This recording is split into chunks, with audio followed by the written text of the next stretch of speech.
Well, there are a lot of reasons that it is valuable to know what you want, but we want you to look at it in a way that you don't usually look at it.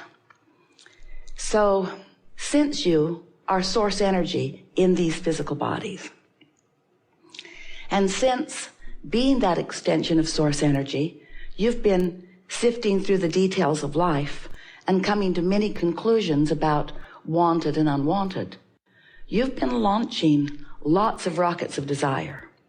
You've been sifting the contrast just like you knew you would when you came.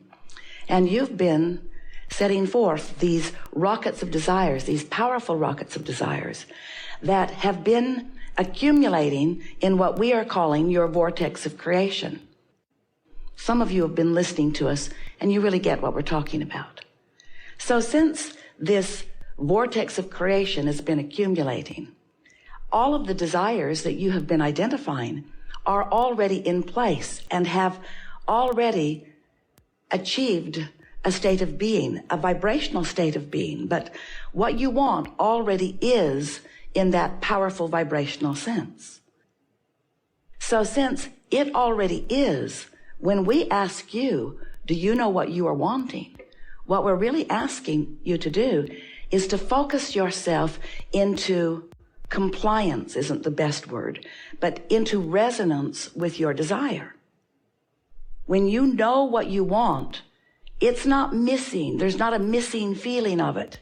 In other words, you're not worried about it. You're not doubting it. When you know what you want, you're vibrationally up to speed with the vortex version, and it is coming into reality for you more and more, into what you want to call tangible reality for you more and more, all day, every day. You following that? Because when you want it, but you're yearning for it, you don't know what you want. You have known it. You've given birth to it. It exists in a vibrational version, but you're not knowing it until there's resonance between you and your desire. And that is right there the most important distinction. That's the most important distinction in being a deliberate creator. Once you get that, you've got everything. So have you been listening to us for a while? Do you like knowing that you are the creator of your own reality? Yes. Do you like knowing that you are a vibrational being? Now that's big. Yes. You like all this seeing, hearing, smelling, tasting, touching, licking stuff. We know you do. We know you like all of that. But do you like knowing that you are a vibrational being? Because when you make peace with the fact that you are vibrational first, then you realize that you are creating on so many levels, and that the most satisfying part of it for you may be when it finally fleshes out into something that you call tangible reality. But there's so much pleasure to be had in molding the vibrational data of life, molding the vibrational clay of life. There's so much satisfaction in that along the way. And sometimes, frequently, chronically, most of the time, you aren't that excited about creating your reality until you can see it, hear it, smell it, taste it, touch it. You're not that excited about the concept of what you want, but we want you to be, because there's so much pleasure to be had once you've launched a desire, even before it is shaped up in the way that you and others can see it, but you're in the sensing of it mode, the beginning of the realization of it mode. That's our favorite new word to describe what we know about this business of creating. It's our favorite new word.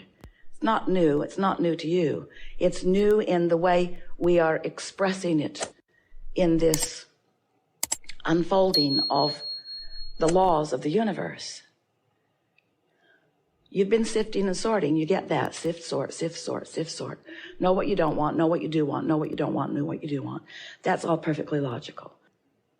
What you do want becoming a vibrational reality to which, in the beginning especially, you're usually, hardly ever, not a vibrational match to. You're not a vibrational match to what you want when you've launched it from your awareness of what you don't want. That's logical, isn't it? But you've got to find a way to become more and more of a vibrational match to this thing that has not yet manifested before it can manifest. And by manifest, we want to say before it can be realized by you, before you can interpret it, before you can be in the right place at the right time, before you can be aware, before you can follow the clues, before you have the sense of it. Esther is laughing last night. She and her sister are in their sleeping room, and they'd been talking, and right before they were falling asleep, from the other side of the room, Esther hears Jeannie say, "Oh," and Esther said, "What?" "Did you bring my hairbrush?" This is really cosmically important, so stay with us. And Esther began to laugh because Jeannie had been there a month ago at her house and had left a round hairbrush on a shelf in the dressing room closet where Esther gets ready and when Jeannie is there when they get ready together. And Esther had not even noticed that brush. It had been in there for a month and Esther had not seen it. It was on a shelf that Esther doesn't use for anything else. There are other things on the shelf and Esther had not even seen it. But yesterday morning, as she was packing, she had her suitcase all packed. She had dropped it onto the floor. She was ready to drag it out to the car. And she turned around and looked at the shelf and saw a brush she did not recognize. And Esther thought, I should take that. I might need it.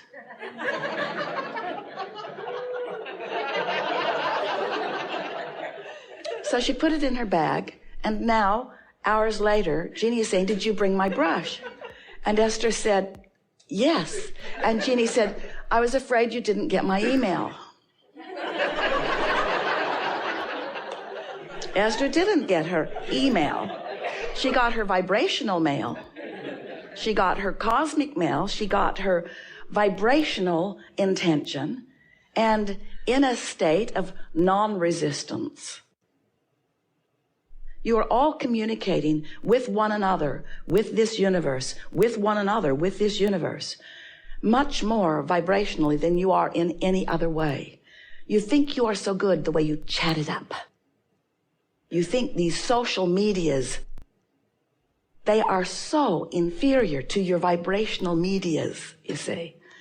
And when you start realizing that you are vibrational transmitters and receivers, but that you've got to tend to your frequency. Now, Esther, she really could care less whether she ever tends to the hairbrush frequency or not. But she does like being in communication with her sister. She does like doing the thing at the right time without knowing the whole story. You see, that's the thing. Esther did not know the whole story. She did not get that email. She's still going to look back in the days of email that she has not read yet. There are hundreds of them. To have fun with that email that surely is in there somewhere. But Esther did not have to get the email before she got the message. And so what we are wanting to submit to you, and we think it's a really wonderful thing as you come into an awareness of this, is that Esther did not know the whole story. She didn't realize Jeannie had left the brush. She didn't realize that Jeannie wanted the brush. She didn't realize that Jeannie had contacted her about the brush. In other words, Esther was oblivious to any of that.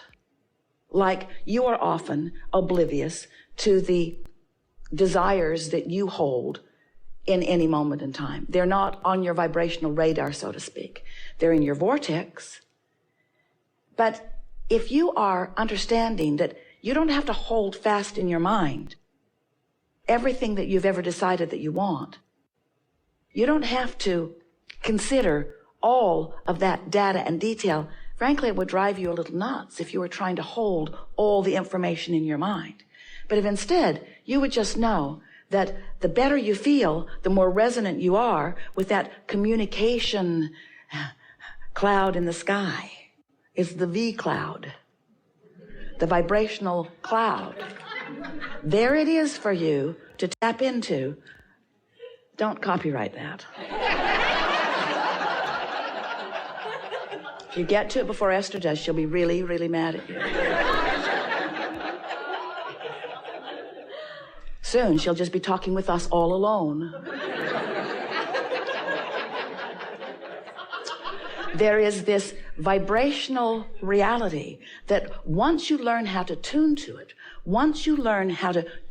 it, not by trying to hold the details of it constant in your mind, but by reaching for the feeling that is the indicator of your resonance with it. Once you are in constant or chronic or even often resonance with this vibrational well-being, then even though you didn't get the email maybe, even though you didn't get the letter, even though you don't even know the person that you're about to rendezvous with, even though you don't have those facts or those details, you'll be right person, right place, right time, often.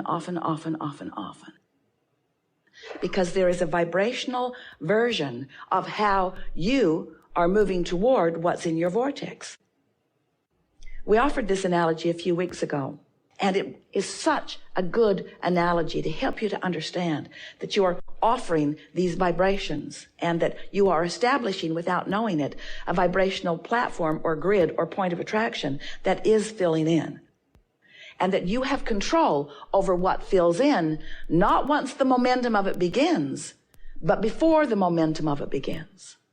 Because when you give your attention to something for as little as 17 seconds, momentum begins. And now another thought like it is going to join it, and another and another and another. And once you cross that 68-second point, you've got a pretty strong point of attraction going on that makes you feel like you want to create your own reality, but that you can't control it.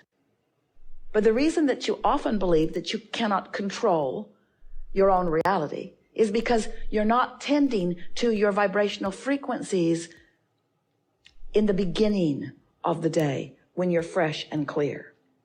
You often just let life occur to you, and whatever happened sort of establishes the grid you're on. And then being on that grid, the momentum gathers, and then you come to a gathering like this where we say you create your own reality, and you say, well, maybe I do, but it doesn't feel like I'm creating my own reality. It feels like reality is creating me. It doesn't feel like I'm thinking my own thoughts. It feels like the thoughts are thinking me. And we say, that's because you're not jumping in and paying attention until there's momentum already established. You want to get out ahead of the manifestation. You want to get out ahead of the momentum. When you find yourself flying high and feeling good, milk it longer until you've established more of a pattern. And it is our promise to you, in time, you will be at this high-flying, good-feeling, grid frequency often enough that when you dip into a lower one, and you will because stuff happens, you're not blind, you're not deaf, you're not oblivious to what's going on in life. You're watching television, you're talking to your friends, you're aware of what's happening. All kinds of things are going to place you momentarily, temporarily, maybe even for a longer time than you want to, on these lower discs that are going to fill in with more evidence of where you are. That's all just fine. But every chance you get, if you're meditating, if you're making lists of positive aspects, if you're rampaging in appreciation, if you're watching for the things that feel good more and more, you will establish more of a chronic vibrational frequency in that higher frequency so that more of what's in your vortex will begin to fill in, and you will begin to feel two wonderful things: empowerment, self-empowerment, because you're in control of your vibration, therefore you're in control of your point of attraction, empowerment, and a feeling of worthiness. And we so want you to have those experiences, those emotions that go so tightly together, because you tend to not tend to your frequency, and then stuff happens that you don't like, and then you make such a wrong assumption that someone has deemed you inappropriate and now is giving you stuff you don't want as punishment for your inappropriateness. And there's nothing like that going on. It's that you've simply chosen a frequency that won't let on what you do want and does let on what you don't want. That's all. You create your own frequency. You create your own momentum. You create your own reality. You do. Don't you love knowing that? We love you knowing that. We love you knowing that.